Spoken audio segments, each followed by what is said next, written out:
Don and Mona Champagne are a married couple who live in a wealthy neighborhood in New Orleans. They have two lovely children, have a successful business running, and are highly respected in the society. At first glance, it appears as if they are the perfect family. But the reality is completely different. Mona is actually a dominant woman who wants everything done her way.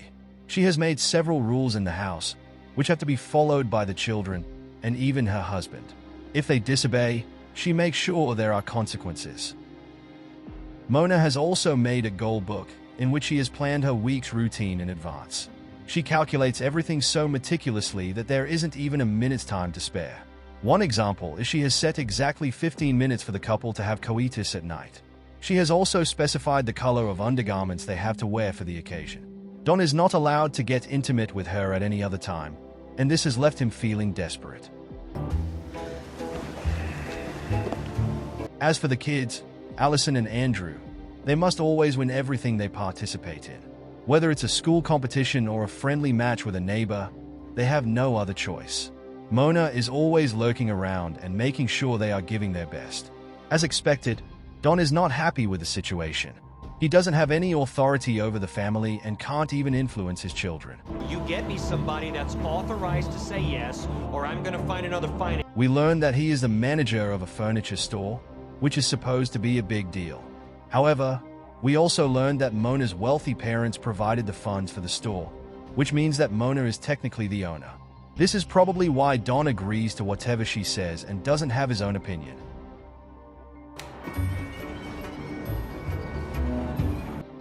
One day, the furniture store announces a vacancy for the position of a salesperson. Answering it, a beautiful young woman named Dusty shows up. Don is instantly smitten by her charm, and he fails to ask her the important questions regarding the job.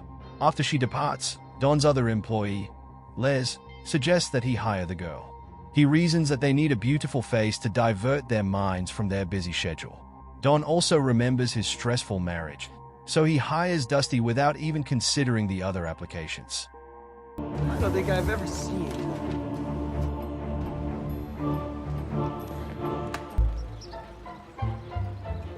On the other hand, we see a shady-looking man who has just killed someone. He watches a TV advertisement of Don's furniture store and gets an idea. From the following day, the man starts following Don and his family wherever they go. Don is completely unaware about this, and he continues living his monotonous life. But as the days pass, he and Dusty start getting closer to one another. They also end up having coitus, which is a huge relief for Don. This is the first time in years he has made passionate love. For the next few weeks, Don appears to be at his happiest. He is always in a good mood, whether it be at home or work. He also starts ignoring his wife, as he has found someone more interesting than her. But as they say, every action has its consequences. Don has no idea what's in store for him next. One day, Dusty approaches him with the news that she is pregnant. This freaks him out and he suggests she abort it immediately. However, Dusty vehemently refuses, saying she wants to keep it. This leaves our guy in a very difficult situation. If his wife somehow finds out about this, he is doomed. That evening, he meets his friend, Les, for advice. The latter claims that women like Dusty are only after the money. So, he suggests that Don pay her a good amount for her silence. Heeding the advice, Don collects $13,000 from his savings and gives it to her the next day. Dusty acts a bit surprised and asserts she is definitely not after money. But then she says, if that's what you really want, I'll take it. You should have thought of that before you pumped me full of semen. After she departs, Don feels like he has dodged a bullet and breathes a sigh of relief. Unbeknownst to him, Dusty goes to the same shady guy from earlier. His name is Murphy, and it turns out she is working for him. The gang goes after wealthy individuals and extorts money from them. In this instance, Murphy noticed Don's advertisement, so he researched his family for weeks. After confirming that they are wealthy, he sent his girlfriend, Dusty, to seduce him. The plan worked and they have now got their money. However, Murphy is not satisfied as he had expected more. So, he orders Dusty to blackmail Don for more money. Over the course of the next few days, she torments the poor guy, demanding that he pay her $25,000 in exchange for her silence. Since Don doesn't have that kind of cash, he finally decides to reveal everything to his wife. He goes into her room, downs a few shots of whiskey, and tries to tell the truth. However, he still can't put himself together as he is scared of the consequences. But when Mona shouts at him to speak up, he eventually discloses that he had an affair with Dusty, the store saleswoman. Surprisingly, she doesn't react much to it. Mona calmly opens a family photo album, and while going through its pages, she asks Don if he loves her. He nervously replies that he loves her and their children a lot. He also says that he would do anything to rectify his mistakes. Parents have done all the money, all the opportunities we... In the next scene, we see that Mona has gone completely rogue. She is shouting at the top of her lungs while throwing objects around the house. As Don sits on the couch in complete silence, she reminds him of all the sacrifices she and her parents have made for him. Just then, Dusty calls Don, which he doesn't answer. She is still blackmailing him for the money. When Mona sees this, she orders her husband to accept the deal. She says that anyone who messes with her family will end up in the grave. She then gives her husband two choices: either kill Dusty and finish this drama once and for all, or she will divorce him and take custody of their children. Hearing this, Don is left shell-shocked, but he isn't in any position to make demands either. So, he reluctantly agrees. The next morning, Mona helps her husband by preparing a potent drug, which will be used to incapacitate Dusty. Don has arranged for a meeting with her that evening, although he is still having second thoughts about it. Cut to that night, Dusty meets Don at his store and the two engage in a friendly conversation. He talks to her in a weird manner, but assures her that everything is fine.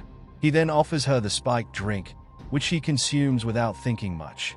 After a while, when the drug's effects start showing, Dusty realizes that she has been betrayed.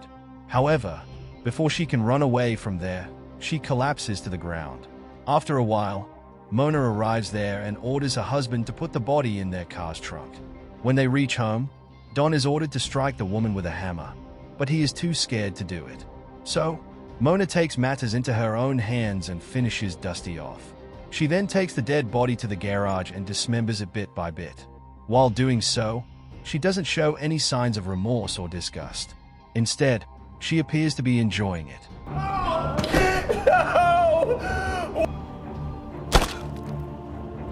Don, on the other hand, becomes so overwhelmed that he ends up puking. Spare me nothing. In the next scene, Murphy and his gang grow concerned as Dusty has been out of contact for the past few days. They suspect that Don has something to do with it, so they leave a note for him, asking him to meet them in private. They have also attached some pictures of his family, threatening to harm them if he doesn't comply. Scared, Don meets them at a bar that night. He confidently says that he gave $25,000 to Dusty when they last met. Hearing this, Murphy believes that she has run away with the money and is never coming back again. So, he asks Don to compensate him with $25,000 more or else he will bring harm to his family. Not knowing what to do, Don once again approaches his wife and reveals everything to her. And just like before, she appears calm, almost as if she has a plan in mind. That night, they arrive outside Murphy's house, which appears to be vacant at the moment. Don stays in his car while Mona heads inside. She then places something in the refrigerator, which turns out to be the dismembered body parts of Dusty. Just then, a gang member shows up with his girlfriend, possibly to have a romantic time. But Mona doesn't let them even begin as she brutally stabs them with a knife.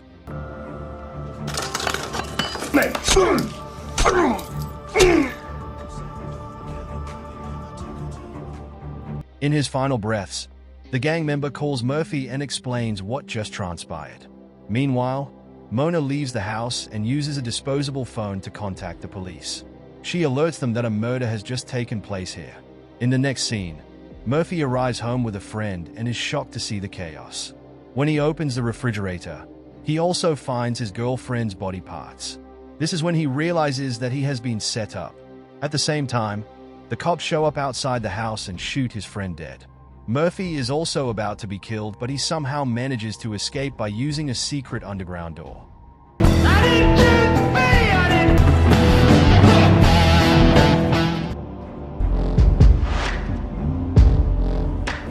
One day, a concerned Don asks his wife if she had a traumatic past. He wonders how she can be so good at killing. In response, Mona breaks down in tears and emotionally says that her parents had always treated her nicely. She then angrily claims that if Don asks her this question again, she will kill him and mutilate his body parts just like she did with Dusty. Hearing this, Don becomes terrified. From that day onwards, he starts living in constant fear and tries his best to avoid her. Another day, when a neighbor's dog enters their house, Mona angrily hands it over to its owners. She claims that she will kill the dog if it comes here again. Although the owners simply laugh, thinking that it's a joke, Mona is dead serious. Some artichokes. The movie then cuts to Andrew's birthday where several guests have arrived for the party. When Don enters the kitchen to get something, he witnesses the same dog's corpse and becomes horrified.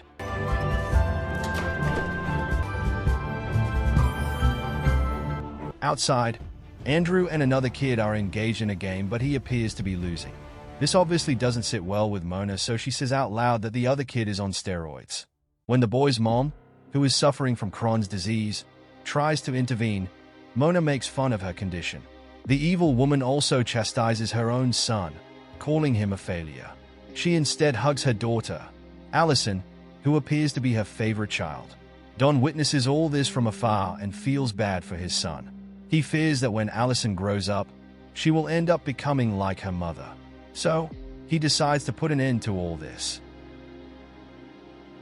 While everyone is distracted, Don goes to the garage, turns off the electricity, and short-circuits the lamp so that it will emit a spark when switched on. He then opens the gas valves, allowing the room to fill with gas.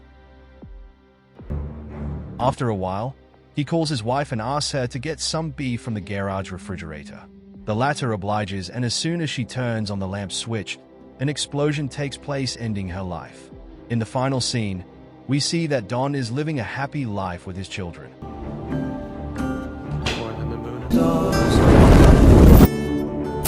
He has purchased a new house and even a car with the money his wife left behind. He is now finally free of the constraints that were put onto him. But as the movie ends, the gangster, Murphy, follows Don on his motorbike. 2 gunshots are heard during the credits, implying that someone has been killed.